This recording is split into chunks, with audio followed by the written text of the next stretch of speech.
Muito obrigada, Cristiana, e os meus parabéns pela organização destas oficinas. E, claro, isto acontece-me sempre como deve acontecer a toda a gente, não é? Nós fazemos uma proposta de um título para uma apresentação e depois, quando pegamos no tema, ficamos a pensar, bem, não era exatamente isto que eu queria fazer. Mas é isto que eu quero fazer, no entanto, frisando já a cabeça, e eu acho que esta minha ideia converge muito com o que a Cristiana acabou de dizer e também com muito daquilo que a Ana Isabel disse, que achei também igualmente interessante. É claro que eu começo cada vez mais a pensar que as técnicas são muito mais importantes que as TIG na formação de professores. E é um bocadinho esta a ideia que eu vou tentar passar-vos com esta apresentação. Então, vamos passar aqui em revista rapidamente os conceitos de técnica e tecnologia, tudo isto coisas que toda a gente sabe, mas enfim, para criar aqui um fio condutor. Depois, esta associação do ensino-aprendizagem com a alteração do potencial tecnológico, os nossos públicos, não é? Esta nova geração, não é?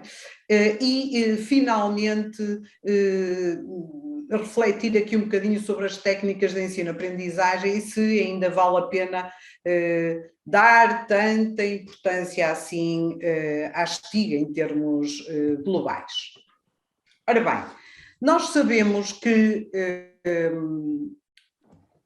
técnica, quando falamos em técnica, não é? Estamos a falar, obviamente, da forma como concretizamos algo, como alcançamos determinado objetivo.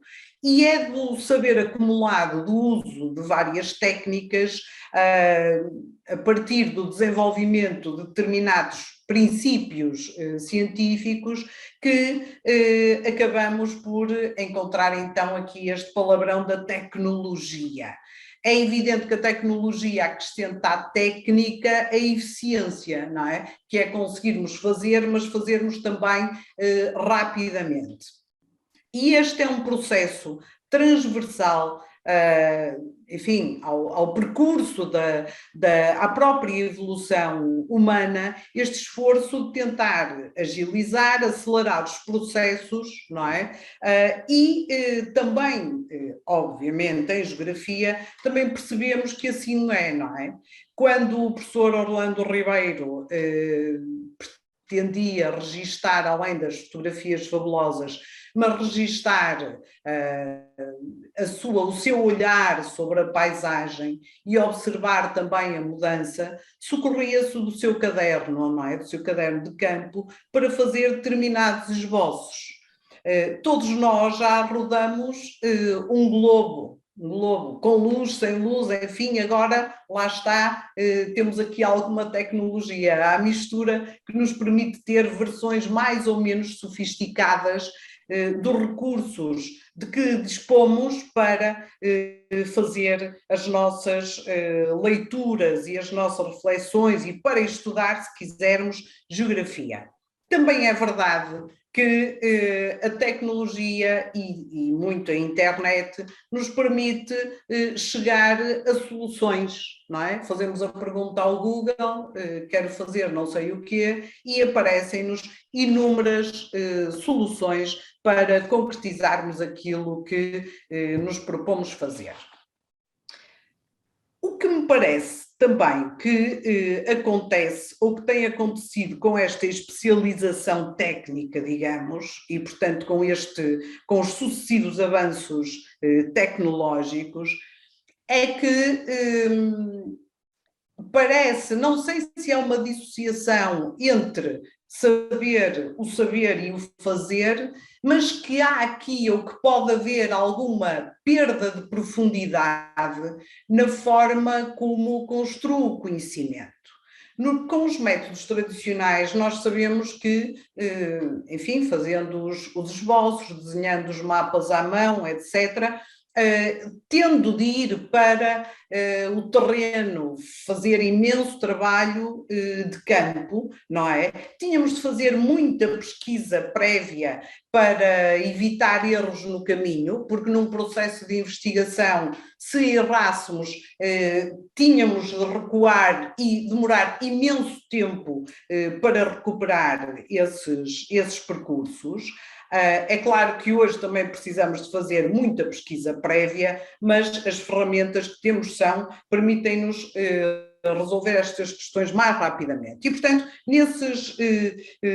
esse tratamento da informação de dados nas formas tradicionais, se quisermos, significavam tempos longos de trabalho e tínhamos de trabalhar sobre parcelas do espaço geográfico mais reduzidas. Hoje em dia, com as tecnologias de informação geográfica, temos um bocado, é evidente que eu estou aqui um bocadinho a exagerar para encostar razões, mas a produção automática e a possibilidade de se trabalhar em modo remoto faz com que eu possa simular rapidamente caminhos e soluções de investigação e, portanto, tratar muita mais informação, muito mais espaço, muito mais estudo em muito menos tempo. Ou seja, podemos dizer que vivemos enfim, estamos a viver uns tempos que correspondem aos de sempre, não é? Sempre foi assim. Mais técnica dá lugar a mais tecnologia, a mais caminhos para alcançarmos os nossos objetivos, a uma maior eficiência dos resultados, mas também passamos a ser mais exigentes com os resultados e, portanto, temos de exercitar novas técnicas e por aí fora. Este ciclo vicioso também o é no sistema de ensino, naturalmente.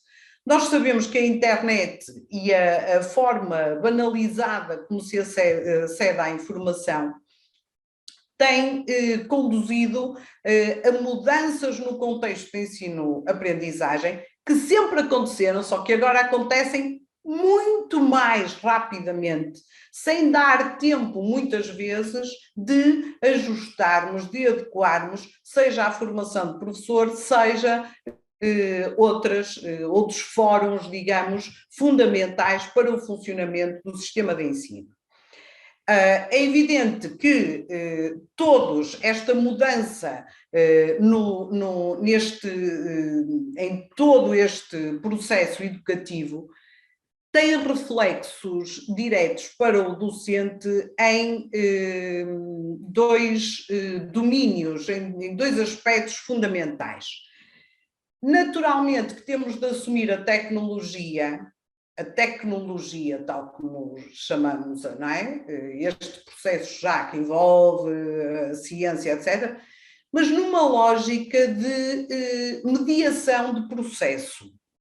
Eu posso saber muito de geografia e tenho um grupo de estudantes à minha frente a quem eu devo fazer chegar esta geografia que sei para que eles possam perceber o mundo e viver com este saber geográfico, que lhes seja útil.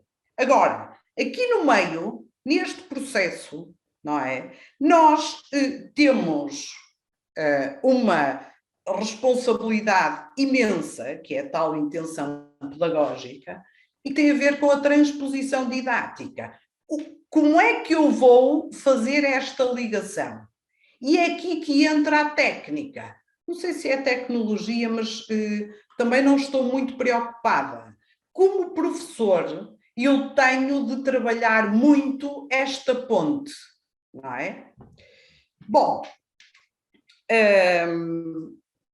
todos sabemos todos sabemos que neste processo de transposição didática, partimos dessa educação individual que foi dando lugar à massificação. Isto é curioso, agora está aqui a pensar que quando falamos em massificação, falamos também, obviamente, na escola que é para todos, não é? Ou que deve ser para todos. E nesse sentido foi necessário, porque nos primórdios era só para alguns. Um ensino muito individualizado, enfim.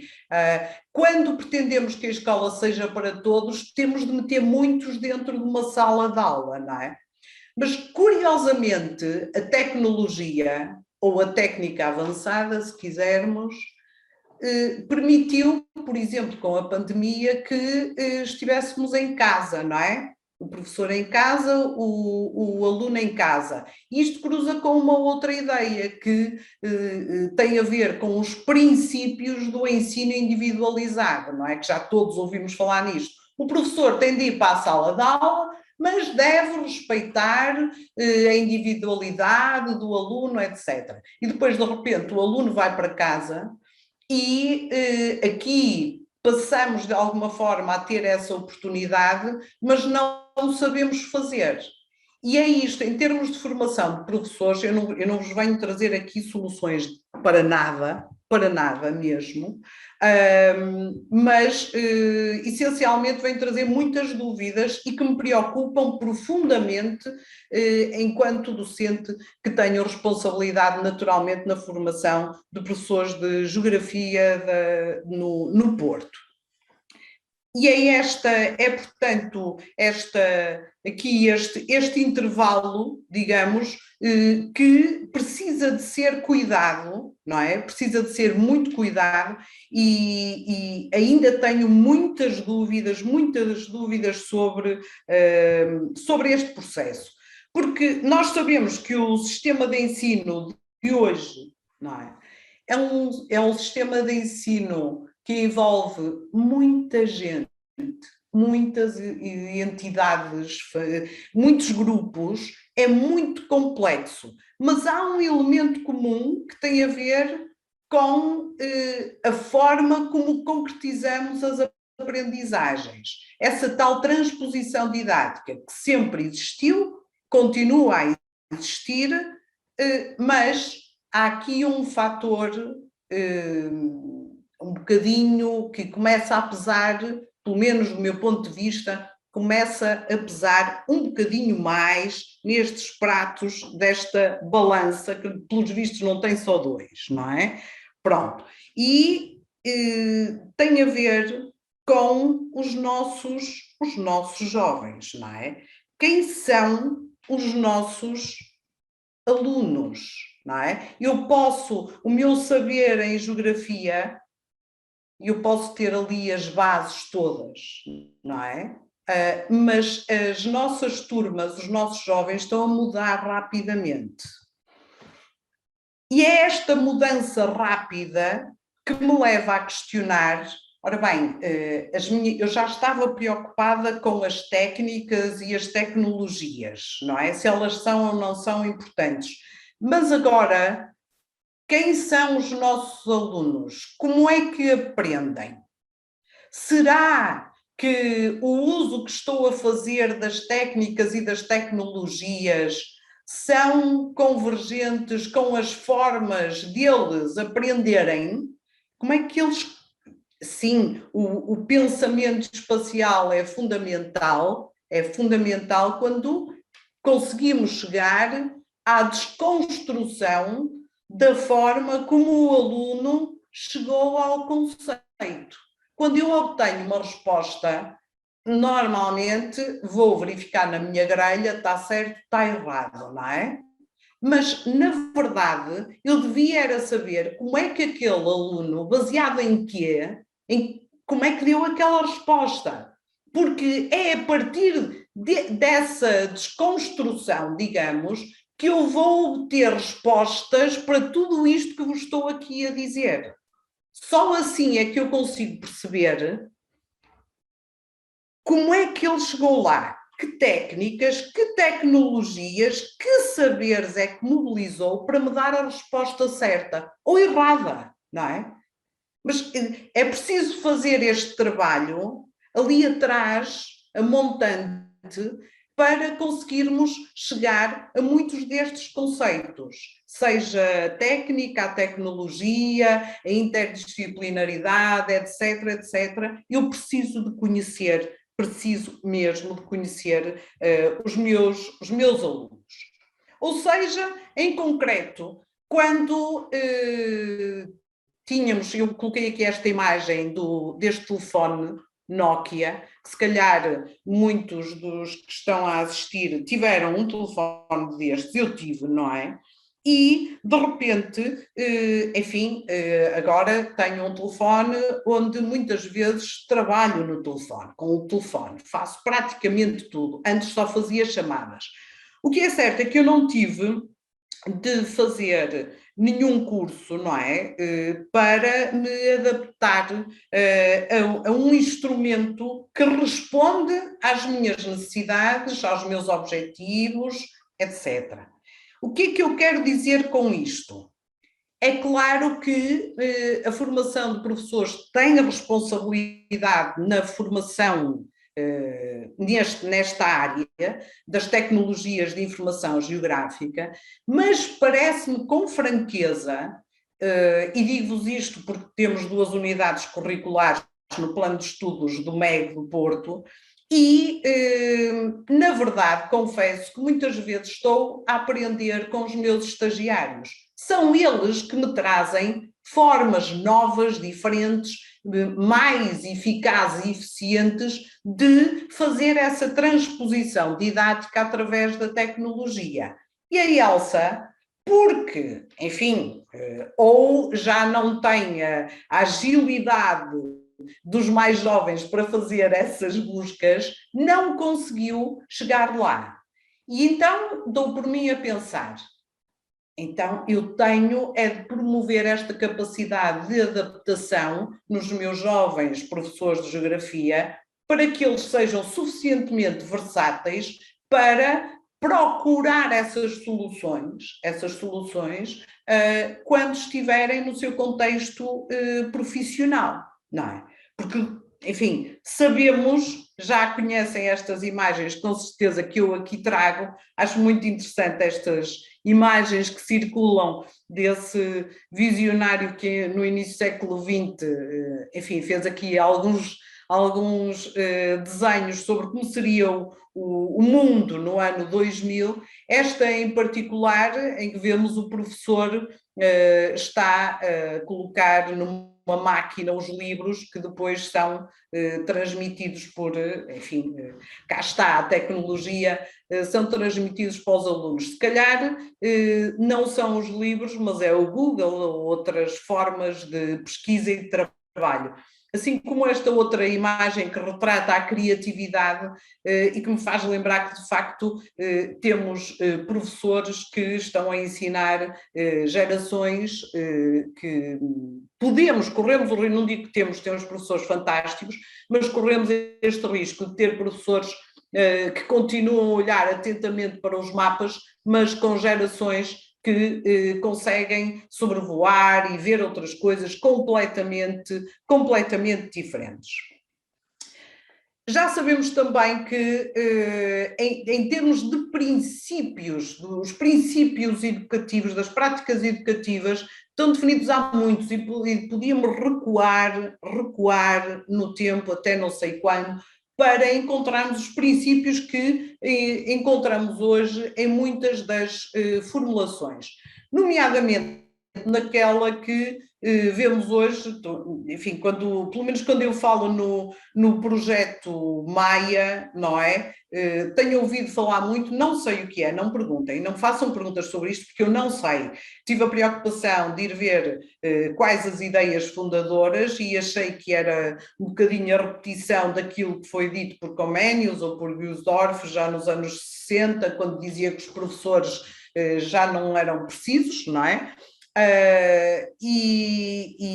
Portanto, não sei o que é, espero sinceramente que seja uma forma de promover alterações, as alterações necessárias, mas começo a ter muitas certezas sobre isto. É possível cada um de nós explorar, procurar as soluções TIG que existem. Há um manancial imenso para responder a um conjunto vasto de soluções em termos geográficos, mas é evidente que tudo isto só faz sentido se o foco do professor for a concretização das aprendizagens dos alunos. Caso contrário, não serve de nada. E agora convido-vos, eu acho que estou a demorar imenso tempo, estou quase a acabar, mas queria que vissem este minuto e pouco do nosso Vasco Granja.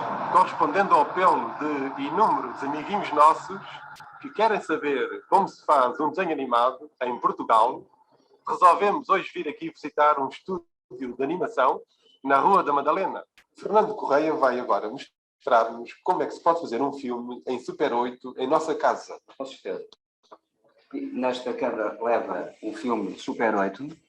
Isto é o que se chama uma mesa de animação. Uma mesa de animação em miniatura. Em miniatura. O disparador? O disparador. Dispara-se duas imagens. Filma. Duas imagens. Isso é que é importante. Duas imagens, cada cena. Tira-se esta imagem que foi filmada. O fundo é sempre o mesmo. O fundo é sempre o mesmo. Ou durante a sequência. Depois põe-se novamente outro desenho. Hoje viemos até ao Jardim Zoológico e temos aqui um grupo de amigos que nos vai acompanhar numa visita em que nós vamos ver as belezas do Jardim Zoológico de Lisboa. Eu ando à procura do animal muito esquisito aqui no Jardim Zoológico, que é este, é um animal muito estranho. Vocês são capazes de identificar este animal? Pantera cor-de-rosa. Pantera cor-de-rosa. E ela encontra-se aqui no jardim? Parece um cor-de-rosa não, mas pantera negra. Então, mas a pantera cor-de-rosa há imenso tempo que não aparece. E onde é que nós vamos descobri-la? Talvez nos desenhos animados. Ok. Bom, isto para vos dizer de facto que posso ter muita técnica, ser excelente com SIGs, com não sei o que mais, mas se não fizer depois o adequado ajuste no sentido de me esforçar ao máximo, naturalmente, e por garantir que são obtidas a aprendizagem, que é esse o foco, naturalmente, do trabalho de um professor. Eu imagino que, enfim, há muita forma de trabalhar. A Ana Isabel falava da necessidade de integrar mais a história e a geografia. Eu às vezes dou por mim a pensar que no futuro, não é? Para não sermos professores robôs que vão para ali dar disciplinas, não é? Sem mais. Então vamos ser envolvidos em grupos de trabalho que constroem uma espécie de jogos, não é? Jogos que alimentem a construção do conhecimento. Estou a imaginar que o professor pode ter uma configuração completamente diferente. E é um bocadinho isto que eu vos queria dizer, não é? Gostava muito que não ficássemos ou não nos tornássemos em elementos estranhos para os nossos jovens, não é? E é esta minha preocupação que me leva a querer que não sei se este TIG, não é? Se eu tivesse que pensar num plano de estudos para a formação de professores, ou as unidades curriculares provavelmente teriam outro nome, porque o conteúdo seria diferente, seguramente. Se calhar utilizava mais depressa a palavra técnica e menos tecnologia. E pronto.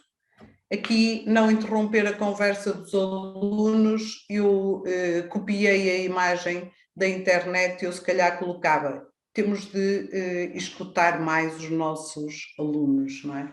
Obrigada.